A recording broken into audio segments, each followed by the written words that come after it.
ఒత్తిడితో కూడిన రోజు తర్వాత విశ్రాంతి తీసుకోవడానికి ఉత్తమ మార్గం రాత్రిపూట స్నానం.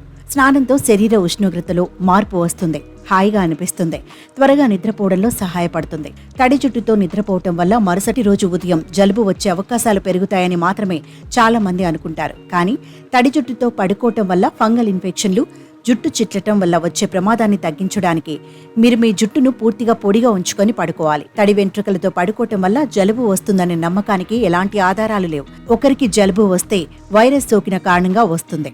వైరస్ మీ ముక్కు, నోరు లేదా కళ్ల ద్వారా మీ శరీరంలోకి ప్రవేశిస్తుంది. వైరస్ సోకిన వ్యక్తి తుమ్మినప్పుడు, దగ్గినప్పుడు లేదా మాట్లాడినప్పుడు గాలిలోని చుక్కల ద్వారా వ్యాపిస్తుంది. మీరు కలుషితమైన ఉపరితలాన్ని తాకటం ద్వారా లేదా సోకిన వ్యక్తిని చేతితో ముట్టుకోవడం ద్వారా కూడా రావచ్చు. తడి జుట్టుతో నిద్రించడం ద్వారా మీకు వైరస్ వచ్చే అవకాశం లేకపోలేదు.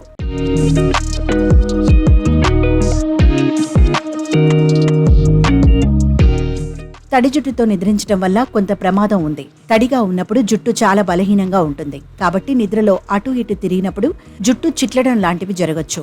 మీరు తడి జుట్టుతో నిద్రిస్తున్నప్పుడు మీకు చుండ్రు లేదా చర్మశోధ వచ్చే అవకాశం ఉంది. ఒక రకంగా ఇది దారుణ రోగం అని చెప్పాలి. ఒకసారి వస్తే తగ్గటం కాస్త కష్టమే. అందరూ అసహించుకుంటారు కూడా. మలాసేజియా వంటి శిలీంధ్రాలు ఈ పరిస్థితులకు కారణమవుతాయి. దీంట్లో మీద సహజంగానే వైరస్ ఉంటుంది. మీ నెత్తి మీద సహజంగా ఉండే ఫంగస్తో పాటు ఫంగస్కు బ్రీడింగ్ గ్రౌండ్గా ఉపయోగపడతాయి. అందుకే పడుకునే ముందు స్నానం చేస్తే కండిషనర్ ఉపయోగించండి. తలస్నానం చేసే ముందు మీ జుట్టుకు కొబ్బరి నూనె రాయండి. జుట్టును వీలైనంత వరకు పొడిగా ఉంచండి, విడదీయండి. తడి వెంట్రుకలతో ఫంగల్ ఇన్ఫెక్షన్లు, జుట్టు విరిగిపోవడమే కాకుండా గొంతు నొప్పి, మొటిమలు ఫంగల్ ఇన్ఫెక్షన్లకు కూడా కారణం కావచ్చు. పడుకునే ముందు మీ జుట్టు పొడిగానే ఉంచుకోండి.